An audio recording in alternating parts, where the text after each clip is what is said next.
અમદાવાદ શહેરમાં દિવસે ને દિવસે ટ્રાફિક વ્યવસ્થા ખોરવાતી જઈ રહી છે। ઘણા એવા વિસ્તારો છે જ્યાં ટ્રાફિકની સમસ્યા વધુમાં વધુ જોવા મળતી હોય છે, ત્યારે ઘણી જગ્યાએ એવા દ્રશ્યો પણ સર્જાય છે કે જ્યાં એમ્બ્યુલન્સ અને ફાયર બ્રિગેડ તેઓ વાહનો પણ ટ્રાફિકમાં ફસાયેલા જોવા મળે છે। લોકમુખે ચર્ચાઈ રહ્યું છે કે ટ્રાફિકને નિયમના કરતા અમુક ભ્રષ્ટ તોડના ચક્કરમાં ટ્રાફિકને ધ્યાન સંકલન કરવામાં રસ નથી ધરાવતા, તેથી ટ્રાફિક જામ સર્જાય છે અને હપ્તાખોરી લીધે ટ્રાફિક જામ સર્જાયેલો રહે છે તેવી લોકમુખે ચર્ચા ચાલી રહી છે।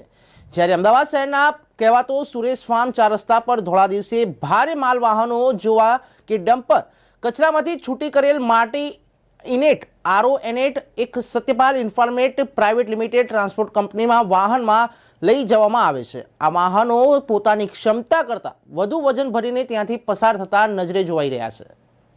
कितना टन है? माल अब जाएगा काटा हुआ तब ना। कितना टन कितना बर्तन? 42 40 आता है।